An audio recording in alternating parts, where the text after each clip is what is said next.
আসসালামু আলাইকুম ভিউয়ার্স, আমি এখন রয়েছি মসজিদপুর বশিরিয়া জামে মসজিদের যেই ছাদ রয়েছে এখানে। তো আমাদের মসজিদের ইমাম সাহেব উনি আসলে এই যে ছাদটি রয়েছে এই ছাদে খুব সুন্দর একটি সবজি বাগান করেছেন। তো আমি এখন হুজুরের সাথে কথা বলবো। আসসালামু আলাইকুম হুজুর, আপনি কেমন আছেন? ওয়ালাইকুম আসসালাম রহমতুল্লাহ, আলহামদুলিল্লাহ ভালো আছি। আচ্ছা, আপনি যে মসজিদের ছাদের মধ্যে এত সুন্দর একটি বাগান করলেন, তো এই বাগানটা তৈরি করার পিছনে একটু আমাদের ঘটনাটা বলবেন। আসলে খালি জায়গাকে কাজে লাগানোর যে একটা মাধ্যম বা প্রক্রিয়া প্রক্রিয়া হিসেবে আমি এই ছাদটাকে সবজি বাগানে রূপান্তর করছি। আমরা যে শ্রমটা আমরা শারীরিক কসরতের জন্য হোক, মানুষকে উদ্বুদ্ধ করানোর জন্য হোক, যে শ্রমটা আমরা প্রবাসে দিয়ে থাকি, এই শ্রমটা যদি আমরা নিজ জায়গায় খালি জায়গায় দিয়ে থাকি আমরা, তাহলে আমাদের নিজেরাই স্বনির্ভর হওয়া সম্ভব। সেই হিসেবে আমার এই ক্ষুদ্র প্রক্রিয়া। আপনারা শুনে খুব খুশি হবেন যে আমাদের হুজুর এই ছাদে তরমুজ গাছ লাগাইছে। আমি এটা খুবই অবাক হচ্ছি যে তরমুজ গাছ কিন্তু আপনারা সাধারণত জানেন যে গরমের দিনে আসলে এটা করা হয়ে থাকে, কিন্তু শীতকালে যে তরমুজ গাছ হবে এবং তরমুজ গাছে যে একটা তরমুজ ফল চলে এসেছে, এটা খুবই অবাক বিষয়। আমি এই গাছটি লাগানোর সম্পর্কে আমি হুজুরের সাথে আলোচনা করব, কিভাবে লাগাইছেন এবং এটা তৈরি প্রক্রিয়া এই বিষয় বিস্তারিত একটু বলেন। এটার পিছনে যথেষ্ট শ্রম দেওয়া হয়েছে। আসলে আমার এক বন্ধুর নার্সারি থেকে দুটো চারা আমাকে হাদিয়া দেয়। তো এই চারাগুলো রোপণ করার পেছনে মাটির সাথে জৈব সার, সমপরিমাণ বালু এবং অন্যান্য যে দ্রব্যাদি আছে সবগুলো মিশিয়ে কিছুদিন রোদে রাখা হয়েছে। রাখার পরে যখন উপযুক্ত হয়েছে তখনই আমরা এই মাটির মধ্যেই তরমুজ চারাগুলো রোপণ করি এবং যথেষ্ট পানি দিতে হয়। সকাল বিকাল পানি দেওয়ার কারণে সিজনের বাইরেও যে আসলে সাধনা করলে সম্ভব সেটি আমরা করে দেখিয়েছি আলহামদুলিল্লাহ। আপনারা মানে খুব অবাক হবেন যে এটা হুজুর কিভাবে সম্ভব করলো, তা উনি একজন ইমাম সাহেব। কিন্তু এটা আসলে যারা প্রফেশনাল কৃষক তারাও কিন্তু এটা খুব একটা পারবে না, আমি যেটা মনে হয় আর কি। কারণ শীতকালে যেই সবজিগুলো হওয়ার কথা সেই সবজিগুলো ব্যতীত অন্য একটা ফসল এভাবে চাষ করে ফেলা, তাও আবার ছাদের উপরে, আমি খুব অবাক হচ্ছি এটা। আর আমি এখানে দেখতেছি যে ফলটা কিন্তু খুব সুন্দর আসলে বড় হচ্ছে এবং এটার পাশে ছোট আরেকটি ফলও রয়েছে। দুইটা ফল আসলে খুব সুন্দর বড় হচ্ছে। তো আপনার এখানে কি কি গাছ আপনি লাগিয়েছেন একটু আমাদের দর্শকদের সাথে শেয়ার করুন। আমাদের এখানে টমেটো, বেগুন এবং মরিচের বিভিন্ন জাত আছে। প্রতিটি জাতের থেকে একটা একটি করে চারা লাগানো হয়েছে। শসা আছে, ধনিয়া আছে, তারপরে লাউ আছে এবং সবচেয়ে অবাক করার বিষয় হলো মানে সিজনের বাইরে তরমুজের চাষ আমরা এখানে করেছি। যারা ছাদ বাগানে আগ্রহী তাদের জন্য হুজুর কিছু কথা বলবে, আপনারা ওনা থেকে একটু শুনুন।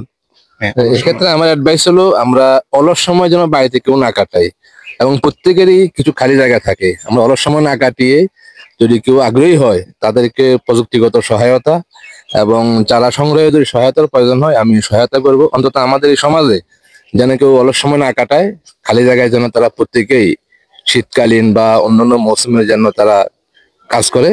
এক্ষেত্রে সবাই আমার অ্যাডভাইস থাকবে সবাই যেন কাজে আগ্রহী হয়, অলস সময় না কাটিয়ে কাজে আগ্রহী হয় এবং খালি জায়গা যেন তারা সবাই পূরণ করে। এটি আমার পরামর্শ। হুজুর কিন্তু খুব সুন্দর একটি পরামর্শ দিয়েছেন। আপনারা আপনাদের পতিত জমিতে অবশ্যই সেখানে কিছু একটা করবেন, তাহলে অবশ্যই এটা সৌন্দর্য এবং আনন্দ দুটোই আপনারা উপভোগ করতে পারবেন। চলুন এক নজরে দেখুন হুজুর এখানে আসলে কি কি চারা রয়েছে। আপনারা দেখতে পাচ্ছেন বেগুন গাছগুলো আসলে খুব সুন্দর হৃষ্টপুষ্ট ভাবে আসলে বড় হয়েছে। আর এখানে কাঁচামরিচ গাছে তো আমি দেখতেছি অসংখ্য আসলে কাঁচামরিচ, ভিডিওতে আসলে খুব একটা বোঝা যাচ্ছে না। এবং পাশে একটি টমেটো গাছ লাগিয়েছে, টমেটো গুলো আসলে ক্যামেরাতে আমার খুব একটা স্পষ্ট আসতেছে না। এখানেও কিন্তু অনেকগুলো টমেটো রয়েছে, আর এটাতে কিন্তু খুব সুন্দর একটি আপনারা দেখতে পেলেন শশা গাছ উনি লাগিয়েছেন এবং টমেটো গাছগুলো আসলে বেশ কিছু লাগিয়েছেন আমি দেখতে পাচ্ছি। ক্রমান্বয়ে উনি সবজি গাছের মধ্যে যে যে আইটেম গুলো আসলে থাকে সকল আইটেম গুলো কিন্তু উনি এখানে সংযুক্ত করেছেন।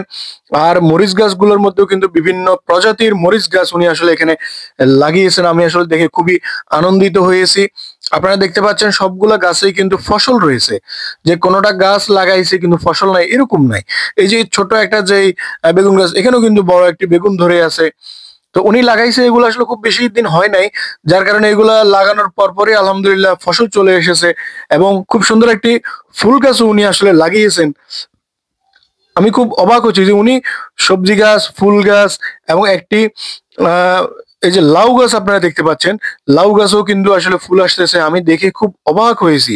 এবং লাল মরিচের যে একটি চারা সেটিও আসলে খুব সুন্দর দেখাচ্ছে, একটি ফুল গাছের মতোই মনে হচ্ছে এটাকে। আমি আসলে খুবই অবাক হচ্ছি, যতগুলা গাছে দেখতেছি ততই অবাক হচ্ছি যে এটা আসলে কিভাবে সম্ভব। উনি একজন ইমাম সাহেব হয়ে উনি কিন্তু একজন কৃষকের মতো সকল চাষবাস সুন্দরভাবে আসলে যে উনি করতেছে, এটা আসলে খুবই প্রশংসার দাবিদার আমি মনে করি। মরিচ গাছের মধ্যে যে কত ধরনের মরিচ গাছ রয়েছে সেটা আসলে ওনার এখানে না আসলে আপনারা আসলে বুঝতে পারবেন না। আমি এসে তো আসলে অবাক যে একটি ছাদে এত সুন্দরভাবে এত ধরনের গাছ উনি আসলে লাগিয়েছে, এটা আসলে খুবই অকল্পনীয় ব্যাপার। আমি খুব অবাক হচ্ছি আর এগুলো সবগুলো দেখতেছি, ভিডিও করতেছি। আমার মনে হচ্ছে যে আমি আমার ছাদে যদি এরকম একটা বাগান করতে পারতাম, কিন্তু আসলে কর্মব্যস্ততার জন্য আসলে এগুলো করা হয়ে ওঠে না। এখানে কিন্তু ছোট একটি লেবুর চারা আপনারা দেখতে পাচ্ছেন, লেবু গাছটাও কিন্তু উনি লাগিয়েছে এখানে। মাইকের যে পিলার আছে সেই পিলারের মধ্যে উনি আসলে সুন্দর একটি করলা গাছ লাগিয়েছেন।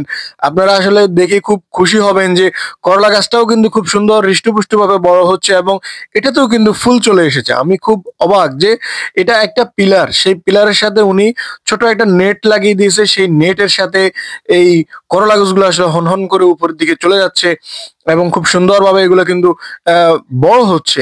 এটা কোনোটা কিন্তু দুর্বল চারা নেই, সবগুলো কিন্তু সবল। এবং ধনিয়া পাতা দেখুন আপনারা, উনি কোকোপিট কিনে কোকোপিটের উপরে উনি ধনিয়া গাছ লাগাইছে। তো আমি হুজুরের জন্য দোয়া রাখি, আপনারা যারা এই প্রতিবেদনটি দেখতেছেন হুজুরের জন্য একটু দোয়া করবেন। পাশাপাশি এই ভিডিওটি একটু শেয়ার করে দিবেন যাতে অন্যান্য হুজুর এবং অন্যান্য মানুষজন যারা ছাদ বাগানে আগ্রহী তারা যাতে এই ভিডিওটি দেখে উৎসাহিত হতে পারে। সকলের নিকট দোয়া রেখে আজকের প্রতিবেদনটি এ পর্যন্ত। পরবর্তী প্রতিবেদনের জন্য অপেক্ষা করুন। সকলের নিকট ধন্যবাদ। আচ্ছা।